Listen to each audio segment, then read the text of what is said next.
mengapakah harus dibaptis? Setiap orang mempunyai kesilapan dan dosa yang dilakukannya, tidak kira secara sengaja ataupun tidak. Sebagai manusia, kita tidak lari daripada melakukan kesilapan, kerana tidak ada manusia yang sempurna. Alkitab memberitahu, kerana semua orang telah berbuat dosa dan kehilangan kemuliaan Tuhan.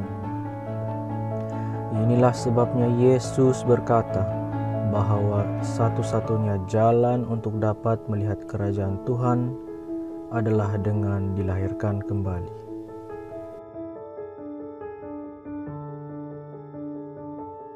Bagaimanakah cara dilahirkan kembali? Ya, melalui baptisan air. Jadi, mahukah kamu meninggalkan hidup yang lama, disucikan daripada dosa dan membuka lembaran baru? Mahukah kamu menjalani kehidupan yang baru dan menerima pengharapan hidup yang kekal?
Salam damai dan salam sejahtera kepada teman-teman yang dikasihi dalam Tuhan Yesus Kristus. Bersyukur kepada Tuhan kerana kita dapat mengambil bahagian menghadiri perkongsian Injil pada saat ini.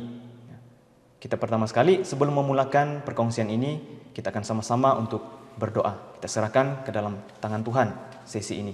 Kita sama-sama berdoa. Dalam nama Tuhan Yesus Kristus, kami memanjatkan doa. Tuhan Yesus Kristus, kami amat bersyukur kepada Engkau kerana telah memberikan ruang kepada kami pada saat ini untuk sama-sama mempelajari dan mendengar tentang perkongsian Injil menurut kehendak Tuhan. Ya Tuhan, sebentar lagi kami akan memulakan bahagian ini. Kiranya Tuhan dengan kuat kuasa Roh Kudus memimpin setiap jiwa, setiap hati yang menyertai perkongsian ini. Biarlah mereka disajikan dengan kebenaran sesuai dengan kehendak Tuhan, sesuai dengan tuntutan Alkitab. Tuhan Yesus Kristus, kiranya segenap hati ini dapat dipelihara dalam kebenaran dan mengerti firman ini, disimpan dan dihayati dalam kehidupan mereka. Demikianlah kami menuruti setiap kehendak Tuhan di dalam tuntutan Alkitab. Amin.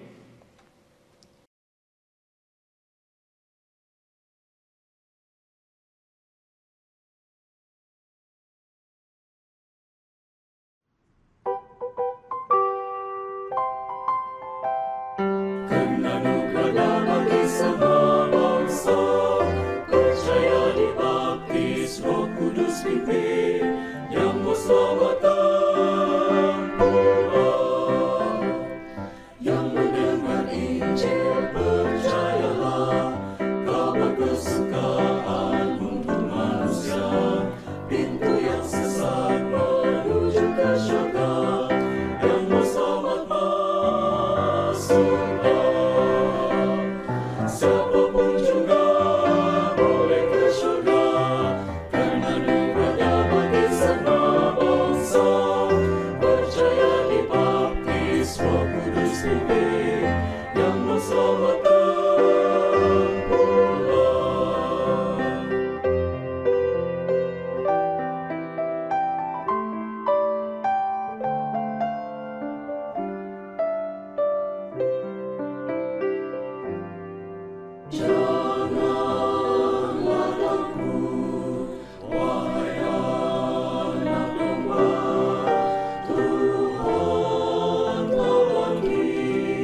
Siapapun juga boleh ke surga, karena anugerahnya bagi semua bangsa.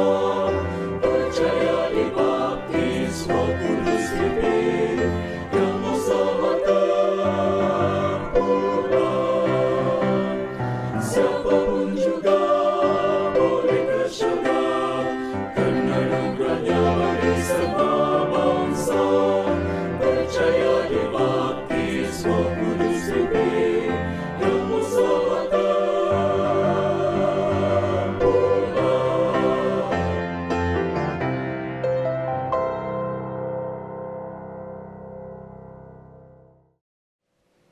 Sekali lagi ingin menyampaikan salam kepada segenap yang hadir, yang mengikuti perkongsian Injil ini.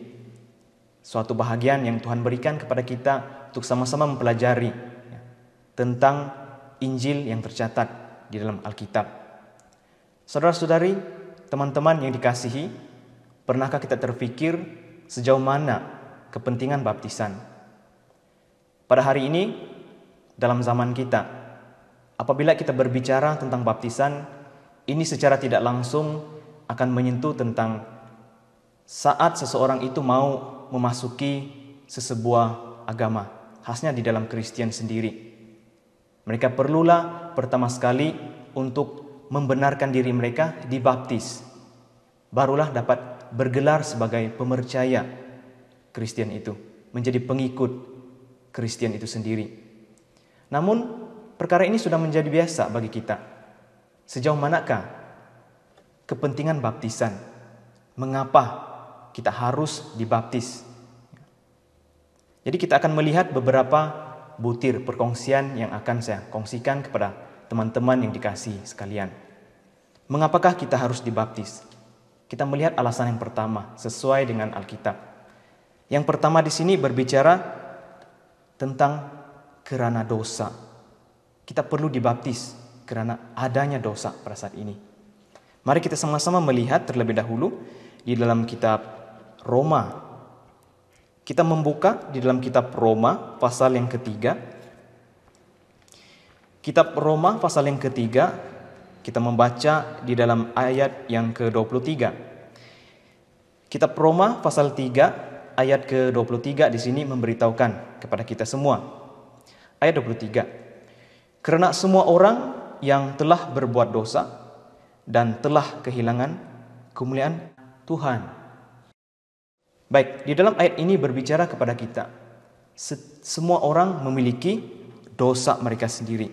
Setiap orang memiliki kesalahan mereka sendiri. Setiap kita pernah merasakan apabila kita melakukan suatu perkara yang tidak sesuai dengan hati nurani kita. Seperti kita melakukan penipuan kecil.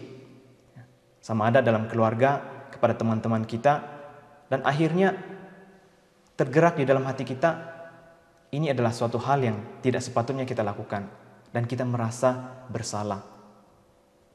Namun ada kalanya juga kita melakukan sebuah kesalahan yang begitu serius, dan akhirnya kita menyesal, merasakan kesalahan itu amatlah memalukan diri sendiri, dan merasakan kesalahan itu tidak patut kita lakukan.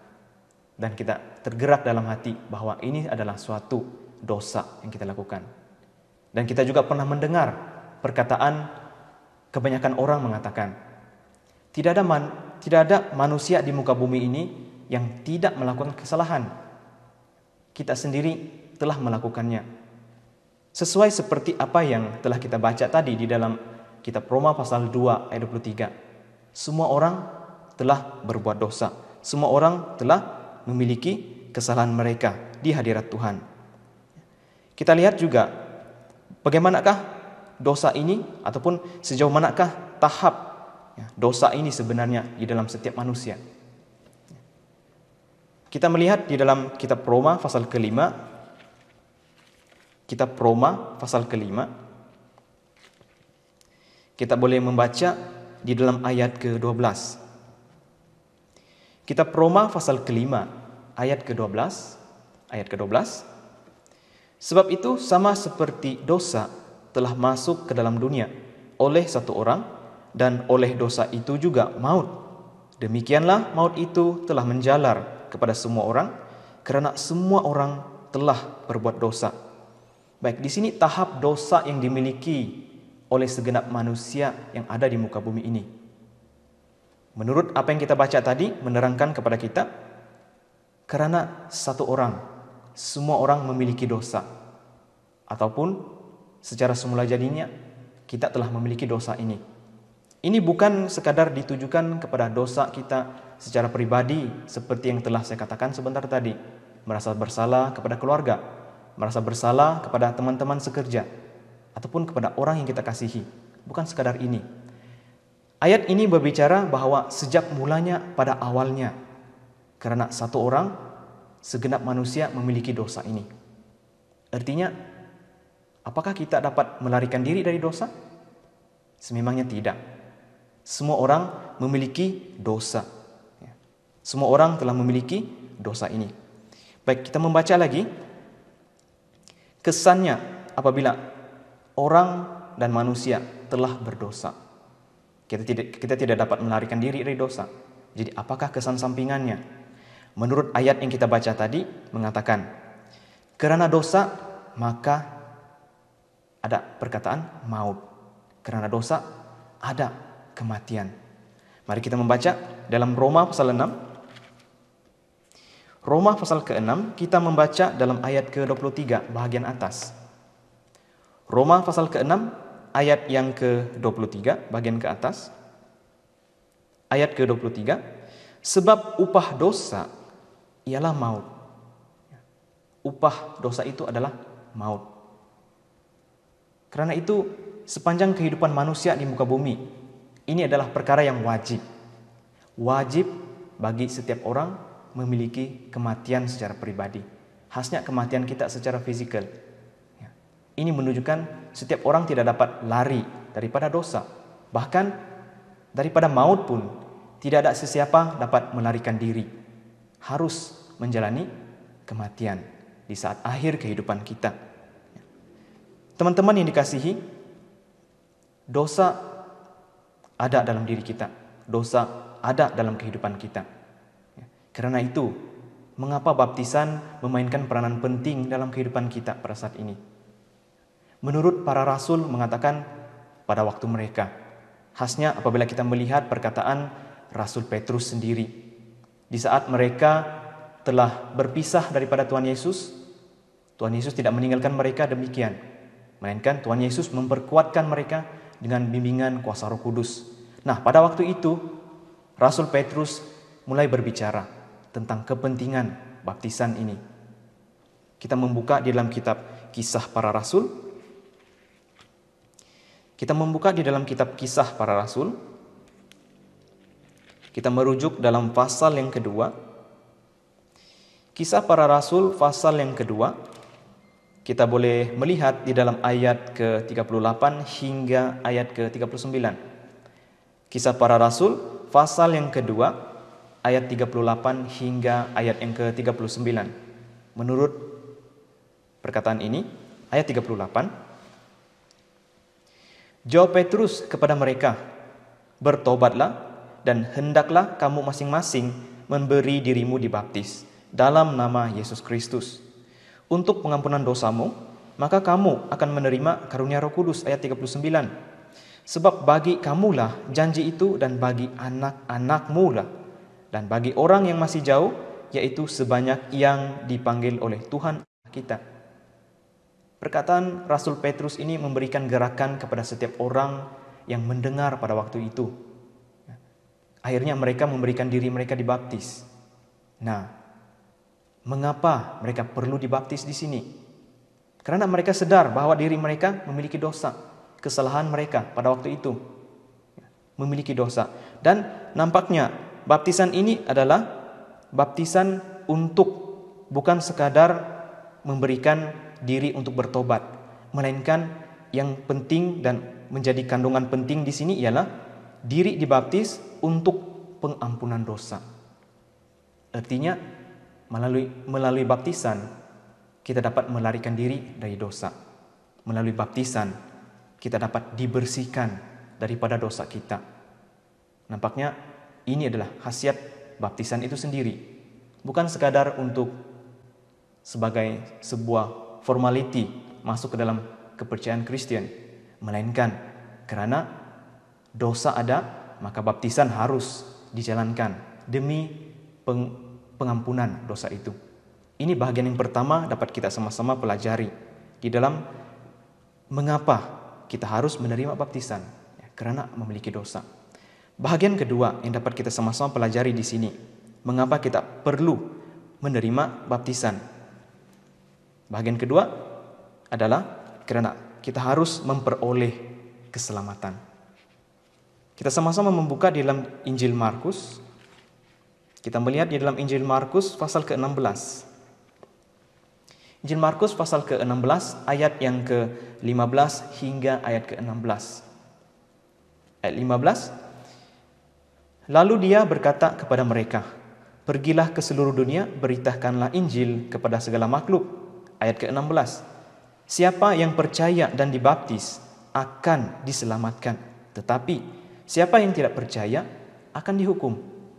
Teman-teman yang dikasihi oleh Tuhan Yesus Kristus, dua ayat yang kita baca ini sebenarnya suatu amanat yang Tuhan Yesus berikan kepada murid-murid sebelum Yesus terangkat naik ke langit. Apakah amanat Yesus di sini? Bermula dari ayat 15, mereka harus lakukan tanggung jawab mereka, yaitu memberitakan Injil kebenaran. Dan Injil kebenaran ini bersangkut paut dengan baptisan yang membawa keselamatan jiwa manusia pada saat itu. Ini amanat yang penting Tuhan Yesus berikan kepada mereka. Dan seperti yang kita harus pahami di sini, ya, mereka yang menerima baptisan seharusnya memperoleh keselamatan itu sendiri, seperti yang dijanjikan oleh Tuhan Yesus kepada murid-murid tadi. Jadi keselamatan ada dalam baptisan. Karena itu harus memberi diri, ya, menerima baptisan yang benar ini. Kita membaca bagaimanakah keselamatan ini diperoleh, ataupun bagaimana keselamatan ini berkait rapat dengan baptisan. Mari kita merujuk di dalam satu ayat. Ibrani pasal ke-9 ayat ke-14. Kitab Ibrani pasal ke-9 ayat ke-14. Kita melihat di dalam bahagian ini. Kitab Ibrani pasal ke-9 ayat ke-14, kita melihat ayat ke-14 di sini memberitahukan kepada kita betapa lebihnya darah Kristus yang oleh Roh yang kekal telah mempersembahkan dirinya sendiri kepada Tuhan sebagai persembahan yang tak bercacat, akan menyucikan hati nurani kita dari perbuatan-perbuatan yang sia-sia, supaya kita dapat beribadah kepada Tuhan yang hidup.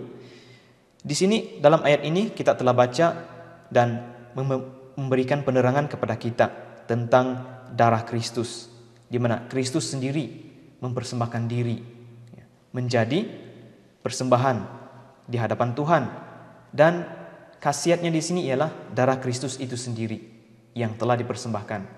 Ya, menurut Alkitab menerangkan bahwa Yesus adalah orang yang tidak berdosa. Yesus adalah Tuhan sendiri yang menjelma menjadi manusia, dan dia tidak pernah melakukan dosa karena dia adalah Tuhan sendiri. Nah, disebabkan dia adalah orang yang tidak berdosa, berarti melalui darahnya yang dipersembahkan ini yang memberikan sebuah keselamatan kepada setiap orang yang mau menerimanya, yang mau percaya kepada dia. Kita membaca juga menurut apa yang diterangkan di dalam kitab Ibrani pasal 9 ayat ke-28. Ibrani pasal 9 ayat ke-28 di sini berbicara kepada kita. Ibrani pasal ke-9 ayat yang ke-28. Ayat ke-28. Demikian pula Kristus hanya satu kali sahaja mengorbankan dirinya untuk menanggung dosa banyak orang. Sesudah itu dia akan menyatakan dirinya sekali lagi tanpa menanggung dosa untuk menganugerahkan keselamatan kepada mereka yang menantikan dia. Di sini ada dua perkataan yang penting kita harus perhatikan, di mana Tuhan Yesus menanggung dosa. Apakah kesannya apabila Yesus menanggung dosa? Menurut ayat 28 kalimat bawah menerangkan menanggung dosa untuk menganugerahkan keselamatan. Menanggung dosa untuk menganugerahkan keselamatan. harus dihapuskan dosa, menerima keselamatan. Jadi di sini menerangkan penebusan itu sebenarnya adalah keselamatan. Penebusan Kristus melalui khasiat darahnya itu memberikan keselamatan kita pada saat ini. Kita sama-sama membaca di dalam kitab Efesus pasal 1 ayat yang ke-7. Efesus pasal 1 ayat yang ke-7 kita melihat di sini penerangan tentang baptisan. Efesus pasal 1 ayat ke-7. Sebab di dalam Dia dan oleh darahnya kita beroleh penebusan, yaitu pengampunan dosa menurut kekayaan kasih karunia-Nya. Di sini menerangkan kepada kita penebusan melalui pengampunan dosa. Apabila Alkitab menyentuh tentang penebusan di sini, ini berbicara tentang kematian Tuhan Yesus di kayu salib. Apabila Yesus mati di kayu salib, Dia sendiri menebus kita melalui baptisan. Kita sama-sama juga merujuk di dalam ayat ini. Kita membuka dalam Injil Yohanes. Injil Yohanes pasal ke-19. Kita akan melihat bilakah Yesus memberikan penebusan ini kepada kita saat ini. Injil Yohanes pasal ke-19. Kita akan membaca dalam ayat yang ke-30 di sini. Injil Yohanes pasal 19 ayat yang ke-30 berbicara, sesudah Yesus meminum air anggur asam itu, berkatalah Dia, sudah selesai. Lalu Dia menundukkan kepalanya dan menyerahkan nyawanya. Ketika ini Yesus di hujung kehidupannya. Kenapa? Karena Dia menyerahkan nyawanya ketika ini di kayu salib. Apabila Yesus menyerahkan nyawanya di sini, karena itu Dia berbicara sebentar tadi, sudah selesai. Penebusan yang dilakukan, disempurnakan pada kayu salib itu sendiri, melalui darahnya sendiri, melalui kematiannya, penyerahan nyawanya di kayu salib. Inilah penebusan yang memberikan erti kepada kita sebuah keselamatan itu sendiri dalam kehidupan sebagai orang-orang yang mau menerima baptisan. Ada khasiat keselamatan melalui penebusan Tuhan Yesus Kristus. Kita membaca dalam Ibrani pasal ke-10 juga. Ibrani pasal ke-10.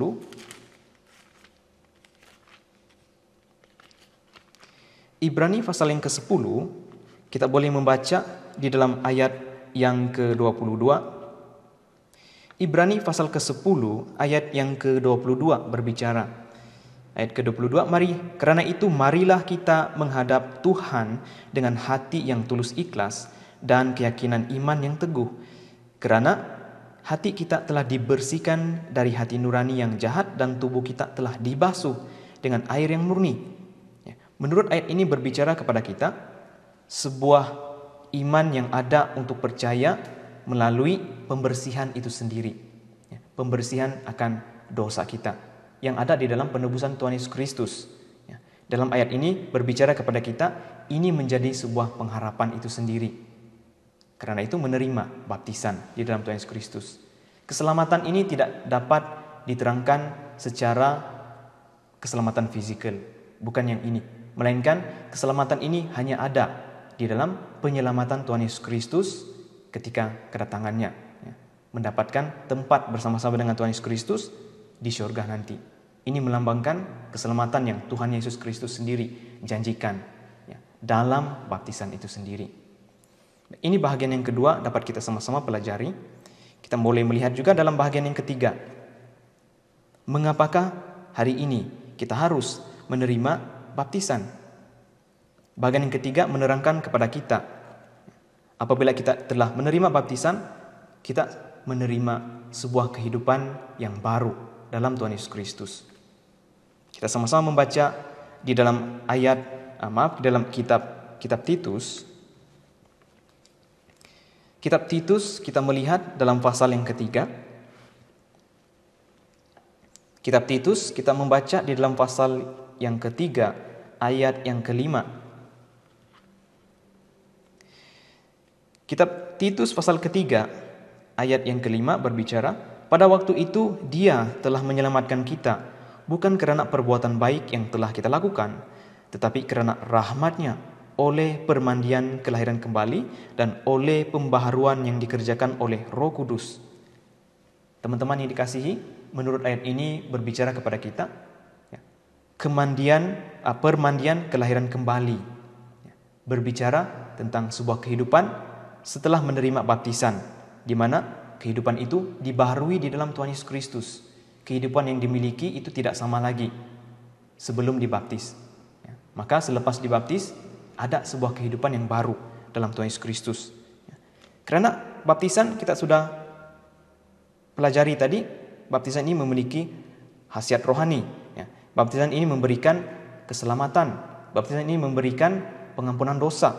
Bahkan dalam bagian ketiga ini kita melihat bahwa baptisan ini memberi janji tentang kehidupan yang baru dalam Tuhan Yesus Kristus. Apabila kita diselamkan di dalam air, kehidupan kita itu menjadi kehidupan yang lama telah menjadi dihapuskan. Apabila kita menerima baptisan, kita juga memiliki sebuah kehidupan yang baru, seperti yang telah dibicarakan tadi. Kita merujuk di dalam kitab Kolose juga. Kita melihat dalam kitab Kolose. Kolose pasal yang kedua, kita sama-sama memperhatikan dari ayat 11 hingga ayat ke-13. Kolose pasal kedua ayat 11 hingga ayat 13. Ayat 11.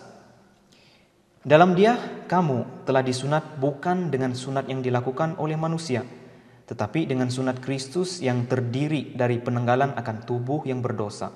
Ayat 12. Karena dengan Dia kamu dikuburkan dalam baptisan, dan dalam Dia kamu turut dibangkitkan juga oleh kepercayaanmu kepada kerja kuasa Tuhan yang telah membangkitkan Dia dari orang mati. Ayat 13. Kamu juga meskipun dahulu mati oleh pelanggaranmu dan oleh kerana tidak disunat secara lahiriah, telah dihidupkan oleh Tuhan bersama-sama dengan Dia sesudah Dia mengampuni segala pelanggaran kita. Teman-teman yang dikasihi, menurut ayat ini berbicara kepada kita, menerangkan kepada kita kehidupan yang lama memiliki dosa-dosa. Dan kehidupan yang baru di dalam Kristus dalam baptisan secara umumnya sebenarnya memberikan suatu khasiat di mana memiliki hidup yang baru dalam Kristus. Nah, bagaimana pula kehidupan yang baru dalam Kristus ini dapat kita perhatikan? Kita sama-sama merujuk di dalam kitab Roma. Kita membaca dalam kitab Roma pasal yang ke-6. Kitab Roma pasal yang ke-6. Kita boleh membaca dalam ayat yang ke-6. Roma pasal 6 ayat ke-6. Roma pasal ke-6 ayat ke-6. Kerana kita tahu bahwa manusia lama kita telah turut disalibkan supaya tubuh dosa kita hilang kuasanya, agar jangan kita menghambakan diri lagi kepada dosa. Menurut perkataan yang dituliskan dalam kitab Roma yang kita baca ini, menerangkan kepada kita manusia lama telah hilang kuasanya. Melalui baptisan, kehidupan manusia lama itu sudah dihapuskan. Seharusnya sudah dihapuskan. Mengapa? Karena kehidupan itu memiliki dosa. Dan apabila kita mengenal Tuhan, kita menerima baptisan, kita harus percaya bahwa kehidupan itu, dosa itu hilang setelah menerima baptisan, untuk menerima hidup yang baru dalam Kristus. Mendapat keselamatan dari kasih karunia Tuhan Yesus Kristus, seseorang itu secara tidak langsung akan menerima kehidupan yang baru. Kita baca juga dalam kitab Roma pasal 6 ayat yang keempat. Roma pasal 6 ayat yang keempat. Roma pasal ke-6 ayat yang keempat berbicara kepada kita. Ayat 4. Dengan demikian kita telah dikuburkan bersama-sama dengan Dia oleh baptisan dalam kematian, supaya sama seperti Kristus telah dibangkitkan dari antara orang mati oleh kemuliaan Bapa, demikian juga kita akan hidup dalam hidup yang baru. Hidup yang baru di sini. Setelah dibaptis, kita bangkit dalam kehidupan yang baru dalam Kristus.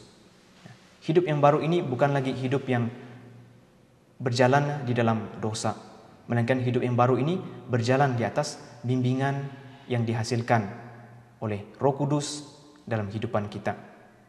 Karena itu, menurut apa yang dibicarakan oleh Rasul Paulus di dalam kitab Galatia, seseorang itu haruslah dipimpin oleh Tuhan Yesus Kristus, karena kehidupan itu bukan milik mereka lagi sesungguhnya.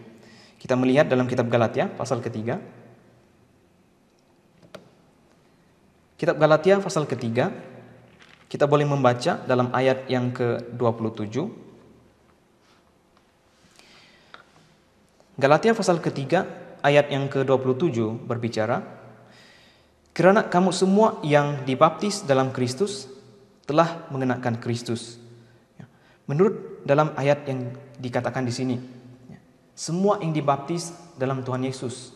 Artinya baptisan itu yang sesuai dengan tuntutan Alkitab dalam Tuhan Yesus. Baptisan inilah yang akan memberikan sebuah kehidupan yang baru. Menurut ayat ini menerangkan mengenakan Kristus. Bukan secara mutlaknya lagi kehidupan itu milik kita sepenuhnya. Menurut beberapa orang berbicara, kita pernah mendengar, hidup ini hidup saya. Jadi saya berhak menentukan apa pekerjaan saya. Saya berhak menentukan apa mata pelajaran yang saya mau ambil ketika menjalani kehidupan di university. Ini kehidupan setiap orang secara pribadi, milik sendiri. Namun apabila kita berbicara tentang baptisan dalam Tuhan Yesus Kristus, maka baptisan ini menerangkan kepada kita, hidup itu kehidupan yang kita kenakan sendiri. Kristus, pakai, kita kenakan Kristus. Bukan lagi sepenuhnya milik ataupun secara keseluruhannya milik kita. Setelah dibaptis, itu adalah menjadi hidup dalam Kristus. Kehidupan yang baru ini adalah kehidupan di dalam Tuhan Yesus Kristus sendiri. Bukan sepenuhnya milik kita. Teman-teman yang dikasihi dalam Tuhan Yesus Kristus, karena itu hari ini kita harus memikirkan kepentingan sesebuah baptisan itu yang dijalankan di dalam kehidupan kita, di dalam institusi Kristen itu sendiri. Bagaimana baptisan ini memainkan peranan yang amat memberi kesan dalam kehidupan rohani pemercaya itu sendiri. Hari ini kita telah belajar baptisan yang harus diterima. Ini adalah baptisan yang dapat menghapuskan dosa. Baptisan yang dapat kita terima ini seharusnya dapat memberikan keselamatan dalam penebusan Kristus. Dan baptisan yang diterima ini sebenarnya baptisan yang dapat memberikan kehidupan yang baru dalam Tuhan Yesus Kristus. Sekiranya Tuhan Yesus dapat membantu membimbing kita dalam mempelajari lebih dalam lagi tentang baptisan yang diajarkan oleh Tuhan Yesus dan sesuai dengan tuntutan Alkitab sendiri. Tuhan memberkati kita semua. Amin.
Seterusnya kita akan sama-sama berdoa.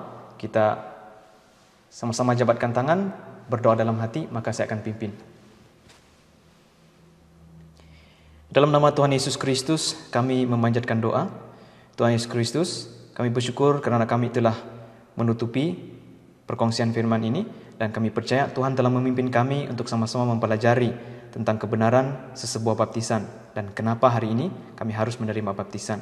Tuhan, biarlah perkongsian kebenaran ini disemaikan di dalam hati setiap jiwa yang mendengarkannya. Biarlah perkongsian firman ini hidup di dalam hati mereka, menjadi sebuah renungan dalam kehidupan mereka sepanjang mereka menjalani sebuah kehidupan sebagai seorang Kristen.